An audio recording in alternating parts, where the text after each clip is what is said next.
Um assunto que realmente me sensibilizou sobremaneira foi a morte desse pai de família com 2 filhos, casado, que estava preso em Pampulha e sofria de diabetes e de hipertensão.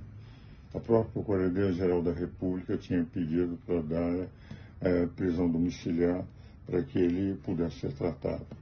O pedido estava na Suprema Corte desde o mês de setembro. E ele continuou preso e morreu. Homem sem ficha nenhuma, segundo os jornais, que pai de família com 2 filhos, que participou de um quebra-quebra, que era para ser uma mera manifestação política, mas que evidentemente não era golpe de Estado. Eu sou da Academia Paulista de História. Academia Paulista de História, sempre gostei de história, escrevi livros de história. Nunca vi na história do mundo um golpe de Estado sem armas. Aquele grupo de baderneiros que terminaram por uma manifestação política, transformaram um quebra-quebra. Jamais poderiam ter dado um golpe de Estado. Pergunto aos meus telespectadores, a 207 milhões de brasileiros, quando no mundo houve um golpe de Estado sem armas? Para derrubar, o Brasil tem um exército de 220 mil soldados, Marinha 55 mil, Aeronáutica 55 mil, as polícias militares são mais ou menos 600 mil. E o grupo que estava lá não tinha nenhuma arma. Seria possível derrubar um governo eleito pelo povo sem armas? Evidente que não era golpe de Estado. Foi um grupo que foi fazer um protesto político e depois transformou aquilo numa baderna. Deveria ter a mesma punição que tiveram aqueles do PT e do MST que invadiram o Congresso Nacional na época em que era presidente da República, presidente Michel Temer, e foram afastados com baderneiro. Mas nunca foram considerados golpistas. Eu tenho a sensação que venderam uma ideia de que grupo desarmado poderia dar um golpe de Estado, prenderam pessoas sem nenhum passado criminal, com folha corrida criminal em branco, e deixaram presos e estão aplicando penas de 17 anos, e um deles, pai de família, com 2 filhos, mulher, preso com problemas de saúde, com a Procuradoria-Geral da República pedindo ao Supremo Tribunal Federal que houvesse a libertação dele, que pusesse em prisão domiciliar. Ele morre no mês de novembro, morre com um ataque cardíaco. E isso é coisa natural, a vida humana, o que importa? A meu ver, hoje nós temos um problema no direito que me entristece muito, como advogado há 65 anos. O direito do advogado de exercer a sua profissão está sendo reduzido. Quando eu comecei a advogar, eu ainda menino praticamente, sustentava perante o Supremo Tribunal Federal, era recebido pelos próprios ministros em Brasília, em 61, 62, 63, eles estavam recém-instalados em Brasília, tratado com muito respeito por Anne Maguire, Ari Franco, Leomar Balieiro, sendo um advogado, enfim, recém-formado, cuja carreira universitária ia começar só no ano de 64, e era ouvido nas sustentações orais pelos ministros. Hoje, as sessões virtuais, para a condenação de pessoas a 17 anos. Sessões virtuais em que o advogado não olha os olhos dos ministros, porque manda uma sustentação oral através de um vídeo, na esperança de que venham a ouvir, coisa que eu entendo que não deve acontecer. O ministro, com todas as preocupações, com as palestras que tem que dar fora, as viagens que tem que fazer, os senhores acham que, recebendo essas sustentações orais, eles vão sentar numa mesa e ficar ouvindo? É possível que façam.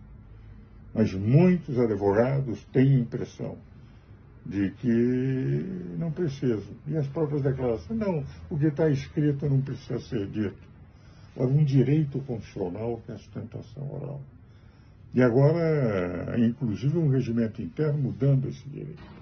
O Supremo dizendo o seguinte: quando uma sessão virtual é transformada em sessão plenária, o advogado que mandou a sustentação oral, ele não poderá fazer uma nova sustentação oral perante o plenário. Ora, os advogados que mandaram virtualmente a sustentação são aqueles advogados mais importantes na causa.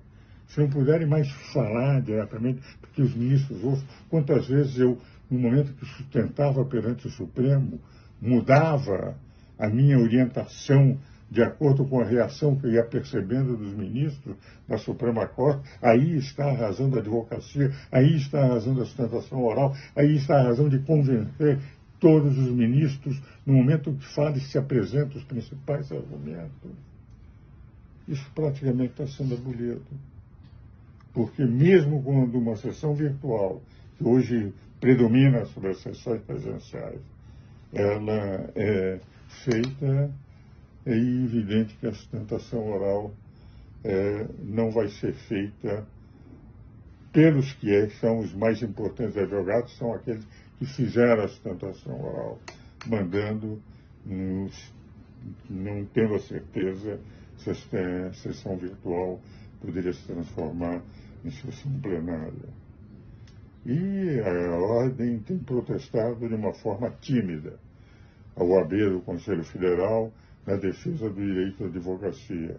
E a Ordem Seccional de São Paulo, infelizmente, nós não estamos vendo essa luta que, quando eu fui presidente do Instituto de Advogado de São Paulo, de 85 a 86, quando os nossos presidentes do Conselho Federal da Ordem e do Conselho Seccional defendíamos o direito do advogado, importantíssimo para a administração da justiça.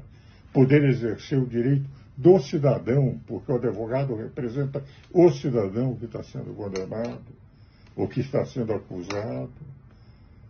Nós tínhamos a respeitabilidade e a coragem de enfrentar.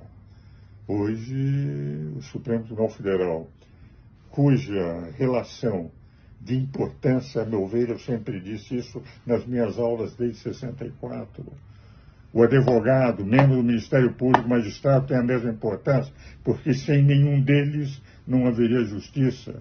Não pode haver justiça sem advogado, não pode haver justiça sem Ministério Público, não pode haver Ministério Público e advocacia sem magistrado.